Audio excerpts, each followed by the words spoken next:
KCET agriculture practical exam ಇದರ date ಅನ್ನ announce ಮಾಡಿದರೆ ಏಪ್ರಿಲ್ 29ನೇ ತಾರೀಕಿನ ಮುಂಜಾನೆ 9 ಗಂಟೆಗೆ KCET ಪ್ರಾಕ್ಟಿಕಲ್ ಎಕ್ಸಾಮ್ ನಡೆಯುತ್ತೆ ಅಥವಾ KCET ಅಗ್ರಿಕಲ್ಚರ್ ಪ್ರಾಕ್ಟಿಕಲ್ ಎಕ್ಸಾಮ್ ನಡೆಯುತ್ತೆ. ಈ ಪ್ರಾಕ್ಟಿಕಲ್ ಎಕ್ಸಾಮ್ಗೆ ಹೇಗೆ ಅಪ್ಲೈ ಮಾಡಬೇಕು, ಯಾವ್ಯಾವ ಡಾಕ್ಯುಮೆಂಟ್ಸ್ ಬೇಕಾಗುತ್ತೆ, ಸ್ಟಡಿ ಮೆಟೀರಿಯಲ್ಸ್ ಯಾವುದನ್ನು ಯೂಸ್ ಮಾಡಬೇಕು ಎಲ್ಲವನ್ನು ಕೂಡ ಈ ವಿಡಿಯೋದಲ್ಲಿ ಒಂದೊಂದಾಗಿ ಎಕ್ಸ್ಪ್ಲೇನ್ ಮಾಡ್ತಾ ಹೋಗ್ತೀವಿ. ನಂತರ ಈಗ ಮೊದಲಾಗಿ ಹಲವಾರು ವಿದ್ಯಾರ್ಥಿಗಳಿಗೆ ಪ್ರಾಕ್ಟಿಕಲ್ ಎಕ್ಸಾಮ್ ಇರುತ್ತೆ ಅಂತಾನೆ ಗೊತ್ತಿರಲ್ಲ. ನಿಮಗೆ ಗೊತ್ತಿದೆ ಅಥವಾ ಇಲ್ವಾ ಇದನ್ನ ಕಮೆಂಟ್ ಬಾಕ್ಸ್ ತಿಳಿಸಿ. ಹಾಗಿದ್ರೆ ಈ ಪ್ರಾಕ್ಟಿಕಲ್ ಎಕ್ಸಾಮ್ ಏನಿದೆ ಅದನ್ನ ಯಾರಿಗೆ ನಡೆಸ್ತಾರೆ ಅಂತ ಹೇಳಿದ್ರೆ, ಈಗ BSc agriculture, veterinary, forestry, sericulture, horticulture ಈ ಎಲ್ಲ ಕೋರ್ಸನ್ನ ಮಾಡಬೇಕು ಅಂತ ಇರುವಂತಹ ರೈತರ ಮಕ್ಕಳಿಗಾಗಿ ಈ ಒಂದು KCET ಅಗ್ರಿಕಲ್ಚರ್ ಪ್ರಾಕ್ಟಿಕಲ್ ಎಕ್ಸಾಮ್ ಅನ್ನ ನಡೆಸ್ತಾರೆ. ಹಾಗಾದ್ರೆ KCET ಪ್ರಾಕ್ಟಿಕಲ್ ಎಕ್ಸಾಮ್ ಅನ್ನ ಬರೆಯೋದ್ರಿಂದ ಯೂಸ್ ಏನಾಗುತ್ತೆ ಇದನ್ನು ತಿಳ್ಕೊಳ್ಳೋದಾದ್ರೆ, ಈಗಾಗಲೇ ಯಾವ್ಯಾವ ಕೋರ್ಸಸ್ ಹೇಳಿದೆ ನಾನು, ಯಾವುದು ಅಗ್ರಿಕಲ್ಚರ್, ವೆಟರ್ನರಿ, ಫಾರೆಸ್ಟ್ರಿ, ಸೆರಿಕಲ್ಚರ್ ಮತ್ತೆ ಯಾವುದು ಹಾರ್ಟಿಕಲ್ಚರ್, ಈ ಎಲ್ಲ ಕೋರ್ಸಸ್ ಏನಿದಾವೆ ಇವುಗಳಿಗೆ ಇರುವಂತ ಟೋಟಲ್ ಸೀಟ್ಸ್ ಏನಿದಾವೆ ಕರ್ನಾಟಕದಲ್ಲಿ. ಈಗ ಎಕ್ಸಾಂಪಲ್ಗೆ 100 ಸೀಟ್ಸ್ ಇದೆ ಅಂತ ಅಂದ್ಕೊಳ್ಳೋಣ.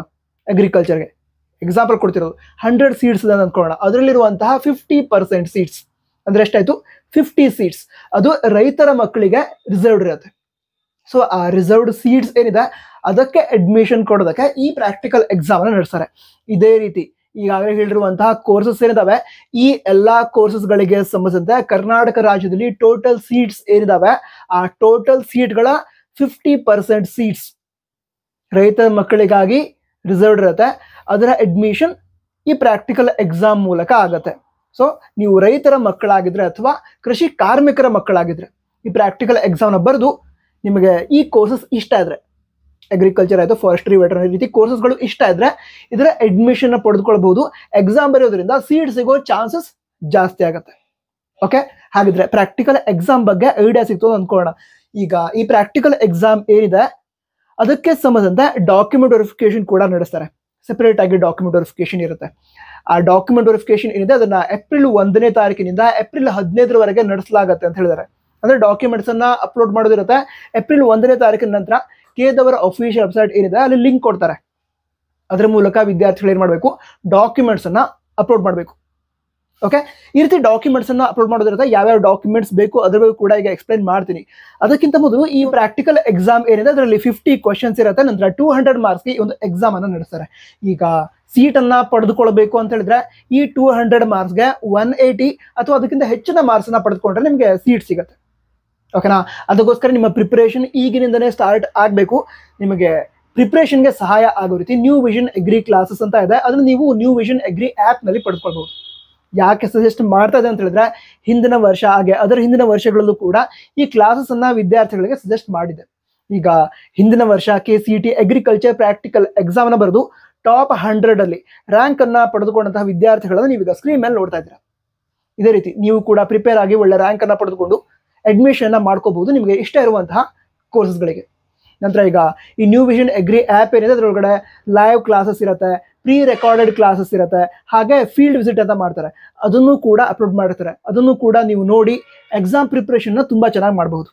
ಹಾಗೆ ಇಂಪಾರ್ಟೆಂಟ್ ಕ್ವಶನ್ಸ್ ಇರುವಂತಹ PDF, PPTಗಳನ್ನ ಪ್ರೊವೈಡ್ ಮಾಡ್ತಾರೆ. ಹಾಗೆ ಎಕ್ಸಾಮ್ ಹೇಗಾಗತ್ತೆ ಅದಕ್ಕೆ ಸಂಬಂಧಿಸಿದಂತೆ ಮಾಕ್ ಟೆಸ್ಟ್ ಇರುತ್ತೆ. ಅಂದರೆ ಎಕ್ಸಾಮ್ ಯಾವ ರೀತಿ ಆಗುತ್ತೋ ಅದೇ ರೀತಿಯಲ್ಲಿ ಮಾಕ್ ಟೆಸ್ಟ್ ಇರುತ್ತೆ. ಅದನ್ನು ಕೂಡ ನೀವು ಅಟೆಂಡ್ ಆಗಿ ಒಳ್ಳೆ ಪ್ರಿಪ್ರೇಷನ್ ಮಾಡಬಹುದು. ಹಾಗೆ ಕರ್ನಾಟಕ ರಾಜ್ಯದಲ್ಲಿ ಟೋಟಲ್ 18 ಸೆಂಟರ್ಸ್ ಇದಾವೆ. ಈಗ ಸೆಂಟರ್ ವೈಸ್ ಕ್ವಶನ್ಸ್ ಯಾವ್ಯಾವ ರೀತಿ ಬರುತ್ತೆ ಅದಕ್ಕೆ ಅನುಗುಣವಾಗಿ ನೀವು ಯಾವ ಸೆಂಟ್ರಲ್ಲಿ ಎಕ್ಸಾಮ್ ಬರೀತಿರೋ ಅದಕ್ಕೆ ಸಂಬಂಧ ಪ್ರಿಪ್ರೇಷನ್ ಮಾಡೋದಕ್ಕೆ ನಿಮ್ಗೆ ಹೆಲ್ಪ್ ಮಾಡ್ತಾರೆ. ನಂತರ ನಿಮ್ಗೆ ಏನಾದ್ರು ಡೌಟ್ ಇದ್ರೆ ಅದು ಬೇಕಿದ್ರೆ ಎಕ್ಸಾಮ್ಗೆ ಸಂಬಂಧಂತೆ ಆಗಿರ್ಬೋದು. ಅದೇ ರೀತಿ ಡಾಕ್ಯುಮೆಂಟ್ಸ್ ಪ್ರಿಪ್ರೇಷನ್ ಮಾಡಬೇಕಾದ್ರೆ ವಿದ್ಯಾರ್ಥಿಗಳಿಗೆ ತುಂಬಾ ಪ್ರಾಬ್ಲಮ್ ಆಗುತ್ತೆ. ಹಿಂದಿನ ವರ್ಷಗಳ ಪ್ರಾಬ್ಲಮ್ ಫೇಸ್ ಮಾಡ್ತಿದ್ರು ವಿದ್ಯಾರ್ಥಿಗಳು. ಸೊ ಅಂತಹ ವಿದ್ಯಾರ್ಥಿಗಳು ಡಾಕ್ಯುಮೆಂಟ್ ಪ್ರಿಪ್ರೇಷನ್ಗೂ ಕೂಡ ಹೆಲ್ಪ್ ಮಾಡ್ತಾರೆ. ಹಾಗೆ ಎಕ್ಸಾಮ್ ಪ್ರಿಪ್ರೇಷನ್ಗೂ ಹೆಲ್ಪ್ ಮಾಡ್ತಾರೆ. ಕೌನ್ಸಿಲಿಂಗ್ ಸಂದರ್ಭದಲ್ಲಿ ಆಪ್ಷನ್ ಎಂಟ್ರಿ ಮಾಡೋದಿರುತ್ತೆ, ಯಾವ್ಯಾವ ಕಾಲೇಜ್ಗಳನ್ನ ಆ್ಯಡ್ ಮಾಡಬೇಕು, ಈ ಎಲ್ಲ ಡೀಟೇಲ್ಸನ್ನು ನೀವು ಈ ಒಂದು ಕೋರ್ಸನ್ನು ಜಾಯಿನ್ ಆಗೋದ್ರಿಂದ ಪಡೆದುಕೊಳ್ಬಹುದು. ನಂತರ ನ್ಯೂ ವಿಷನ್ ಅಗ್ರಿ ಕ್ಲಾಸಸ್ ಏನಿದೆ ಆ ಒಂದು ಆ್ಯಪ್ ಡೌನ್ಲೋಡ್ ಮಾಡುವಂತಹ ಲಿಂಕನ್ನು ಡಿಸ್ಕ್ರಿಪ್ಷನ್ ಅದೇ ರೀತಿ ಟಾಪ್ ಬಾಕ್ಸಲ್ಲಿ ಕೊಟ್ಟಿರ್ತೀನಿ, ಜಾಯ್ನ್ ಆಗಿ. ನಂತರ ಎಜುಕೇರ್ 500 ಅನ್ನೋ ಕೂಪನ್ ಅನ್ನು ಸೆಲೆಕ್ಟ್ ಮಾಡಿಕೊಂಡ್ರೆ ನಿಮಗೆ ಇನ್ಸ್ಟಂಟ್ ಆಗಿ 500 ರೂಪೀಸ್ ರಿಡ್ಯೂಸ್ ಆಗಿದೆ ಟೋಟಲ್ ಫೀಸ್ನಲ್ಲಿ. ಅದಕ್ಕೆ ಏನು ಮಾಡಬೇಕು ಅಂತ ಹೇಳಿದ್ರೆ, ಮೊದಲಿಗೆ ಆ್ಯಪನ್ನು ಡೌನ್ಲೋಡ್ ಮಾಡ್ಕೊತೀರಾ, ಅದಂತರ ಲಾಗಿನ್ ಆಗ್ತೀರಾ, ಅದಂತರ ಮೊಬೈಲ್ಗೆ OTP ಬರುತ್ತೆ, ಅದನ್ನು ಎಂಟ್ರಿ ಮಾಡ್ತೀರಾ. ಅದರ ನೆಕ್ಸ್ಟ್ ಅಲ್ಲಿ ಎಜುಕೇರ್ 500 ಅಂತ ಆಪ್ಷನ್ ಕಾಣುತ್ತೆ, ಅದನ್ನು ಸೆಲೆಕ್ಟ್ ಮಾಡಿ ಅದರ ನಂತರ 500 ರೂಪೀಸ್ ಇನ್ಸ್ಟೆಂಟ್ ಆಗಿ ರಿಡ್ಯೂಸ್ ಆಗುತ್ತೆ. ಓಕೆ, ಈಗ ಮುಂದಿನ ವಿಷಯವನ್ನು ತಿಳಿದುಕೊಳ್ತಾ ಹೋಗೋದಾದ್ರೆ ಯಾವ್ಯಾವ ಡಾಕ್ಯುಮೆಂಟ್ಸ್ ಬೇಕು ಈ ಒಂದು ಪ್ರಾಕ್ಟಿಕಲ್ ಎಕ್ಸಾಮ್ಗೆ ಸಂಬಂಧಿಸಿದಂತೆ ಇದನ್ನು ತಿಳ್ಕೊಳ್ಳೋದಾದ್ರೆ ಮೊದಲನೇದಾಗಿ ವ್ಯವಸಾಯಗಾರ ಅಥವಾ ಕೃಷಿ ಕಾರ್ಮಿಕ ಪ್ರಮಾಣ ಪತ್ರ ಬೇಕಾಗತ್ತೆ, ಅದನ್ನ ರೆಡಿ ಮಾಡಿಸ್ಬೇಕು. ಅದರ ನಂತರ ಅವಿಭಾಜ್ಯ ಕುಟುಂಬದಲ್ಲಿ ಇದ್ರೆ ನೀವು ಆ ಟೈಮಲ್ಲಿ ವಂಶವೃಕ್ಷ ಪ್ರಮಾಣ ಪತ್ರ ಬೇಕಾಗತ್ತೆ, ತಹಸೀಲ್ದಾರ್ ಆಫೀಸಲ್ಲಿ ಸಿಗತ್ತೆ, ಅಲ್ಲಿ ಮಾಡಿಸ್ಬಹುದು. ಹಾಗಿದ್ರೆ ಇನ್ನು ಅವಿಭಾಜ್ಯ ಕುಟುಂಬವಾದಲ್ಲಿ ವಂಶವೃಕ್ಷ ಪ್ರಮಾಣ ಪತ್ರ ಬೇಕಾಗತ್ತೆ. ನಂತರ ಆದಾಯ ಪ್ರಮಾಣ ಪತ್ರ, ಇನ್ಕಮ್ ಸರ್ಟಿಫಿಕೇಟ್, ಈ ವರ್ಷ ವ್ಯಾಲಿಡ್ ಇರುವಂತಹ ಇನ್ಕಮ್ ಸರ್ಟಿಫಿಕೇಟ್ ಅನ್ನು ಪಡೆದುಕೊಳ್ಬೇಕು, ಅದು ಕೂಡ ಬೇಕಾಗತ್ತೆ.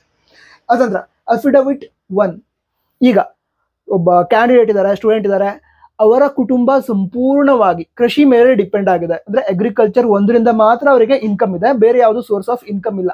ಆ ಟೈಮಲ್ಲಿ ಅಫಿಡವಿಟ್ 1 ಮಾಡಿಸ್ಬೇಕು. ಓಕೆ, ಅದರ ಫಾರ್ಮೆಟ್ ಈ ರೀತಿ ಇರುತ್ತೆ. ಅದಂತರ ಅಫಿಡವಿಟ್ 2 ಇದು ಯಾರಿಗೆ ಅಂತ ಹೇಳಿದ್ರೆ ಅಗ್ರಿಕಲ್ಚರ್ ಒಂದೇ ಅಲ್ಲ, ಬೇರೆ ಸೋರ್ಸ್ ಆಫ್ ಇನ್ಕಮ್ ಕೂಡ ಇದೆ ಅವರಿಗೆ.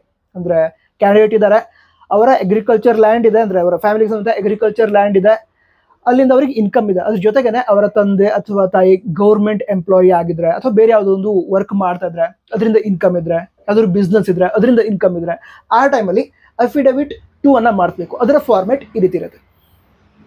ಇದಿಷ್ಟು ಡಾಕ್ಯುಮೆಂಟ್ಗಳ ಬಗ್ಗೆ ಆಯಿತು. ಡಾಕ್ಯುಮೆಂಟ್ಸ್ ಬಗ್ಗೆ ಕೂಡ ಏನಾದರೂ ಡೌಟ್ಸ್ ಇದ್ರೆ ವಾಟ್ಸಪ್ ಚಾನಲ್ ಲಿಂಕ್ ಅನ್ನ ಡಿಸ್ಕ್ರಿಪ್ಷನ್ ಕೊಟ್ಟಿದ್ದೀನಿ, ಅದನ್ನು ಜಾಯ್ನ್ ಆಗಿ ಡೌಟ್ಸ್ ಅನ್ನ ಕ್ಲಿಯರ್ ಮಾಡ್ಕೋಬಹುದು. ಹಾಗೆ ಒಂದು ವಿಡಿಯೋನು ಕೂಡ ಕೊಟ್ಟಿದ್ದೀನಿ ಡಿಸ್ಕ್ರಿಪ್ಷನ್ಲಿ, ಅದನ್ನು ಕೂಡ ಚೆಕ್ ಮಾಡಬಹುದು.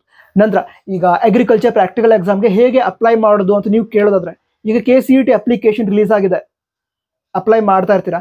ಅಪ್ಲೈ ಮಾಡಬೇಕಾದ್ರೆ ಅಲ್ಲೇನೆ ಈಗ ಅಗ್ರಿಕಲ್ಚರ್ ಕೋಟಾ ನಿಮಗೆ ಅಪ್ಲೈ ಆಗತ್ತಾ, ನೀವು ಅಗ್ರಿಕಲ್ಚರ್ ಕೋಟಾವನ್ನ ಕ್ಲೇಮ್ ಮಾಡೋದಕ್ಕೆ ಇಷ್ಟಪಡ್ತೀರಾ ಅಂತ ಆಪ್ಷನ್ ಇದೆ. ಅಲ್ಲಿ ಎಸ್ ಅಂತ ಕ್ಲಿಕ್ ಮಾಡಿ ಎಕ್ಸಾಮಿನೇಷನ್ ಸೆಂಟರ್ ಕೂಡ ಸೆಲೆಕ್ಟ್ ಮಾಡೋದಕ್ಕೆ ಆಪ್ಷನ್ ಕೊಟ್ಟಿದೆ. ಅದನ್ನು ಸೆಲೆಕ್ಟ್ ಮಾಡ್ಕೊಂಡ್ರೆ ಈಗ KCET ಅಪ್ಲಿಕೇಶನ್ ಅದನ್ನೇನು ಸೆಲೆಕ್ಟ್ ಮಾಡ್ತಾರೆ ಅಗ್ರಿಕಲ್ಚರ್ ಕೋಟಾವನ್ನ, ಅದೇ ಈ ಅಗ್ರಿಕಲ್ಚರ್ ಪ್ರಾಕ್ಟಿಕಲ್ ಎಕ್ಸಾಮ್ಗೆ ಅಪ್ಲಿಕೇಶನ್ ಆಗಿರುತ್ತೆ. ನಂತರ ವಾಟ್ಸಪ್ ಚಾನಲ್ ಲಿಂಕ್ ಕೂಡ ಕೊಟ್ಟಿದ್ದೀನಿ ಡಿಸ್ಕ್ರಿಪ್ಷನ್ ಅಲ್ಲಿ, ಟೆಲಿಗ್ರಾಮ್ ಚಾನಲ್ ಲಿಂಕ್ ಕೂಡ ಇದೆ, ಅದನ್ನು ಕೂಡ ಜಾಯಿನ್ ಆಗ್ಬಹುದು. ಜಾಯಿನ್ ಆಗಿ ನಂತರ ಎಕ್ಸಾಮ್ ಪ್ರಿಪರೇಷನ್ ಮಾಡಿ. All the best. Jai Hind. Vande Mataram.